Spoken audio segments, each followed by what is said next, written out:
नमस्कार दोस्तों, चलिए आज का क्लास शुरू करते हैं फिजिक्स से। जो चैप्टर का नाम है श्यानता। श्यान बल क्या होता है? किसी द्रव्य या गैस की दो क्रमागत परतों के बीच उनके आपेक्षिक गति का विरोध करने वाले घर्षण बल को श्यान बल कहते हैं। अब देखते हैं श्यानता किसे कहते हैं।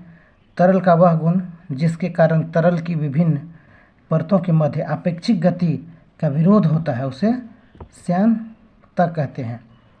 अब श्यानता का गुण केवल गैस तथा द्रव्यों में होता है। इनका जो गुण है वो गैस तथा द्रव में ही पाए जाते हैं।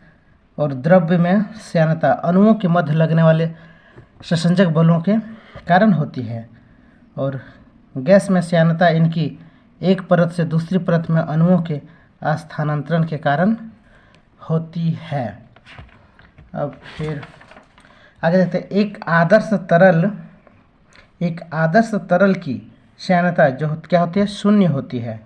ताप बढ़ाने पर द्रवों की श्यानता घट जाती है, परंतु गैसों की जो है वो बढ़ जाती है। ताप अगर बढ़ाते हैं तो द्रव जो होता है उसका श्यानता घट जाती है, लेकिन गैस में वही होता है, जब उसको गर्म करते हैं या उसको ताप बढ़ाते हैं तो क्या होता है, उसकी श्यानता घट जाती है, बढ़ जाती है, यानी कि गैस में आपका बढ़ जाएगा। किसी तरल की श्यानता को श्यानता गुणांक से मापा जाता है, यानी किसी तरल की श्यानता को उसका किससे मापा जाता है, श्यानता गुणांक से मापा जाता है। सीमांत वेग क्या है? जब कोई वस्तु किसी श्यान द्रव्य में गिरती है तो प्रारंभ में उसका वेग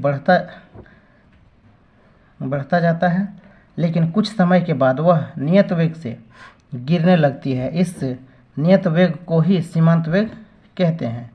जैसे कि पैराशूट की सहायता से नीचे उतरता सैनिक सीमांत वेग से पृथ्वी की ओर नीचे उतरता है, यानी कि धीरे धीरे वो पहले एक समान उतरता है, फिर उसके बाद धीरे धीरे उतरता है। सीमांत वेग वस्तु की त्रिज्या के वर्ग के अनुक्रमानुपाती होता है। बड़ी वस्तु अधिक वेग से और छोटी वस्तु जो है वो कम वेग से गिरती है। जब ऊपर से नीचे गिरता है तो बड़ी वस्तु जो है ज़्यादा वेग से गिरती है और छोटी वस्तु जो है वो कम वेग से गिरता है ना। आगे देखते हैं। धारा रेखीय प्रवाह द्रव्य का ऐसा प्रवाह है जिसमें द्रव्य का प्रत्येक कण उसी बिंदु से गुजरता है जिसमें पहले वाला कण गुजरता था, धारा रेखीय कहलाता था। और इसमें किसी नियत बिंदु पर प्रवाह की चाल और उसकी दिशा निश्चित बनी रहती है।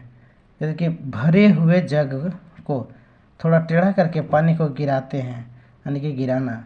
अब देखते हैं क्रांतिक वेग। धारा रेखीय प्रवाह के महत्तम वेग को क्या कहते हैं? क्रांतिक वेग कहते हैं। जो धारा रेखीय प्रवाह के जो महत्तम मान, यानी कि अधिकतम जो मान होता है उसी को हम क्रांतिक वेग कहते हैं।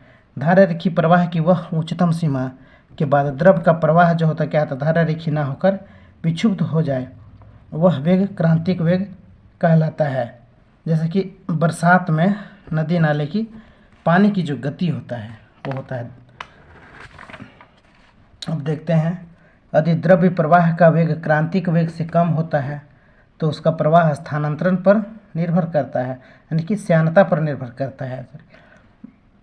और फिर यदि द्रव्य प्रवाह का वेग जो है क्रांतिक वेग से अधिक हो तो उसका प्रवाह जो मुख्यतः उनके घनत्व पर निर्भर करता है, डेंसिटी पर निर्भर करता है। ज्वालामुखी से निकलने वाला बहुत अधिक गाढ़ा होने के कारण भी, यानी कि ज्वालामुखी से जो निकलता है उद्गार वो बहुत अधिक गाढ़ा होने पर भी वह बहुत तेज़ी से बहता है, क्योंकि उसका जो घनत्व क्या है वो बहुत कम है, और घनत्व ही वेग का निर्धारण करता है।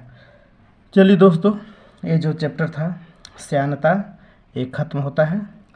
और अगर हमारे चैनल पे आप सभी कोई नए हैं तो अपना स्टडी सेंटर को चैनल को सब्सक्राइब कीजिए, लाइक कीजिए और वीडियो को शेयर भी किया कीजिए। जय हिंद दोस्तों।